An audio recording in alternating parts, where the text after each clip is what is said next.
Last week on the show, I warned New Yorkers about the 33-year-old socialist on the Democratic primary ballot for mayor, Zohran Mamdani. Tonight, we made history. In the words of Nelson Mandela, it always seems impossible until it is done. If you live in New York City like I do, you may have picked up on the enthusiasm that this guy had among active voters, especially young people. He was all over TikTok, and the social media strategy was working. It turns out it really worked. Mamdani captured the hearts of young New Yorkers who really fell for the buzzword affordability. That was his big promise: making rent less expensive, make groceries less expensive, make buses less expensive. It all sounded peachy. But it was pie in the sky, and the way he was going to get to those outcomes was via government control and socialism. Been there, done that, if you read a history book. But a lot of Gen Z has not. So yeah, they latched on to Mamdani. And even if his proposals were totally unrealistic and destructive, which they are, they struck a different tone from disgraced former New York Governor Andrew Cuomo, who talked about Trump way more than he talked about the city. Mamdani really wanted this job. Cuomo felt like he was entitled to this job. Mamdani finished the night with 43.5% of the vote over Cuomo's 36.4%. The results for Mamdani were so good that Cuomo conceded at the end of the night, even if he didn't have to, because the rank choice system hadn't even been ironed out. We didn't know who was ultimately going to be ranked first, but he gave it up. For my Gen Zers who weren't yet alive when Andrew's dad, Mario Cuomo, was the governor, let me stress to you how big of a win this is. The Cuomo Dynasty, that's what we should call it, has reigned since the 80s, and that's now over, thanks to the Marxist college-educated transplants that Mamdani brought to the polls. Ultimately, AOC's endorsement meant a lot more in deep blue New York City than Chuck Schumer's, apparently, because Schumer endorsed Cuomo. This election shocked many in politics who are usually fairly locked in with the electorate. Pollster friend Luntz boiled it down to this: the big loser tonight isn't Andrew Cuomo, it's Chuck Schumer. Grassroots Democrats are demanding a more ideological, confrontational approach to policy and politics. If AOC has the guts to challenge the Senate minority leader, she will win the Democratic primary, and Schumer will lose. And he doesn't get it. Look, Mamdani did tap into real hopes and anxieties of young people. That's something the Democratic elders like Schumer and Pelosi have been trying to figure out how to do, especially after the stunning defeat to Trump in November. But given all this, I think Mamdani is actually more of a cautionary tale for Democrats than a way out of their political wilderness. As much as he got the Gen Z fangirls and fanboys, he also checked all the boxes of rich white elite liberals in New York City who are obsessed with identity politics and want to feel good about voting for a minority with ideas of equity. Let's remember some of the tweets this guy has posted. There was this one. And this one. Oh, and don't forget this one. But again, Mamdani is promising socialism, which is all about empowering the working class, the proletariat, and the marginalized of society. So then tell me why Mamdani underperformed in areas densely populated by Black and Hispanic voters. Tell me why Mamdani way underperformed among New Yorkers who make under $50,000 a year, but did really well among New Yorkers who are middle to upper class. As many have pointed out, once Mamdani's ideas, rent control, which never works, state-run grocery stores, defund the police, harboring illegal aliens, all get imposed, only the rich New Yorkers are going to have the means to escape. The poor people are going to be stuck in the hell he created. Put all of this info together, and we know why Zohran Mamdani won the New York City Democratic mayoral primary. He won over the high-earning, the university-indoctrinated, white radical leftists with his socialist platform, a great TikTok campaign, and he also stood in stark contrast to the scandals and corruption of Andrew Cuomo and Eric Adams. The skeletons in their closet include alleged defrauding of government funds, allegedly mismanaging nursing homes during COVID so that many patients died, alleged sexual harassment. He's a snake oil salesman. Mm-hmm. He will say and do anything to get elected. Think about this for a moment. He wants to raise 1%. He wants to raise tax on 1% of New Yorkers' high-income earners. As the mayor, you don't have the authority to do that.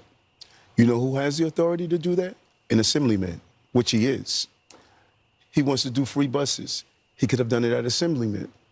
He doesn't understand the power of government and how you must making sure you improve your economy, raise the standard of living, and this is what we've done in the city. The Daily Wire's Ben Shapiro said Mamdani ran his campaign like a middle schooler in a student government election. I think the most important thing here to remember is that young Democrats are basically sixth grade voters in your middle school election. If you ever ran for student body president in middle school, you will remember that if you ran a normal campaign, pledging, for example, that you were going to clean up the gym better, and then some kid came in and said, I pledge free ice cream and no homework for everyone, and all the kids voted for that idiot.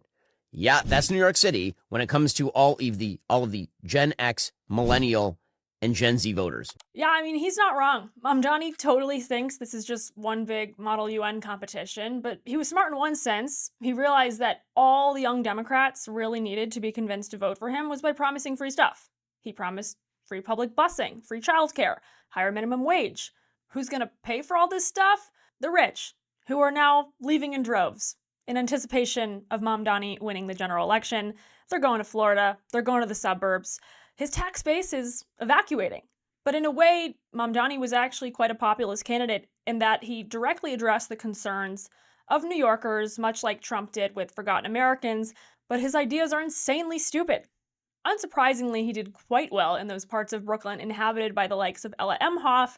Remember Kamala Harris's stepdaughter? You know, I'm feeling a little trauma walking to the same polling station that I did to vote for Kamala. And, you know, I'm just feeling a lot of hope right now. We did it. I'm feeling a huge mix of emotions. I'm really nervous, but I'm also so hopeful. Emhoff was seen around NYC sporting Mamdani merch, namely a headscarf with his insignia. Again, Mamdani's aesthetics were on point, and young people care about that. To seal the deal, he even made all his promo merch free. Brilliant. He dressed everyone from influencers to baristas in Hot Girls for Zohran t-shirts. Better than White Guys for Tim Walz. In fact, one of his campaign events was a screen printing party where young New Yorkers could meet one another, register to vote, and make their own Mamdani shirts. I mean, that's smart. A mix and mingle, basically a blind dating event where you can also create merchandise for his campaign. It is Emily Radikowski and Zohran Mamdani. it's election day today. You need to get to the polls. They're open till 9 p.m. What else do they need to know? Go to zohranfornyc.com/vote. You can find out where your poll site is. Text your friends and family because we need everybody to come out. And make sure you're drinking water because it's a very hot day. This election is going to be decided by young voters. The average New Yorker is 38 years old. The last mayoral race was decided by 7,000 voters. That means that your vote really matters. Go ahead, get out there. We know it's hot, but the time is now. The Mamdani campaign's identity is the work of a tiny designer co-op called Forge. The designer told publication Curbed that the mood board was definitely New York iconography. Taxicab yellow, MetroCard primary colors, bodega awnings, stuff people are familiar with in the New York street. According to Curbed, a Mamdani campaign manager has also mentioned Bollywood posters as another influence to call back Mamdani's South Asian roots. Mamdani's logo strongly evokes the hand-painted signage of the old-school New York corner grocery, vermilion and yellow, the bodega standard. Even if it's not fully Americana, this is very creative, and clearly Gen Z was all over it. And branding has never been more important to a campaign in this century when social media is everything. His branding followed him across a swanky website, a YouTube channel, even to bandanas that, as I mentioned, his team distributed to his fan base. But Mamdani, who's in his early 30s, also out-hustled his opponents in the old-fashioned way, too. His campaign had an estimated 50,000 volunteers. They all knocked on doors and made cold calls for free. Olivia Reingold at the Free Press reports that the Friday before primary votes were counted, Mamdani walked from one end of Manhattan to the other. I believe it's like a 3-hour total walk, and he vlogged the entire thing, making stops along the way. We're outside because New Yorkers deserve a mayor that they can see, they can hear, they can even yell at. Good, bro. Election's on Tuesday. Tuesday! Thank you. Thank you, my brother. Hey, we're yeah, everybody contento, my friend. Hola, mucho gusto. Yes, sir. Reingold writes, almost every step of the way, Mamdani was greeted by gasps, coos, and selfie requests. At about 8 p.m., the Democratic Socialist candidate joined former MSNBC host Joy Reid's new streaming show from his smartphone. He downed a folded slice of pizza to help keep going. By Times Square, Mamdani had amassed a crowd of about 40 supporters. A young man in the East Village shouted, "That's my guy!" Plain and simple, Mamdani's opponents didn't have that kind of stamina. They didn't have that kind of creativity. This is only something that a young campaign would come up with. Contrast that with Cuomo's campaign, if you can even call it that. It was pretty sad. Now, he's part of the old guard, the establishment Democratic Party. At one point not too long ago, that would have been enough to get him over the finish line. But over the past decade, the nation has seen a shift toward grassroots, populist movements, whether you're on the left or the right. There's a growing distrust of government, and with that, establishment-friendly career politicians.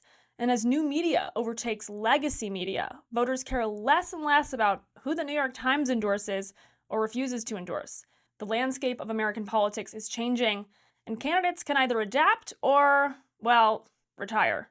So now we've explained why his campaign was so successful, what innovations they did that Cuomo didn't, but we need to go into further depth about why his policies are going to be so disastrous for the city. For more on that, click here.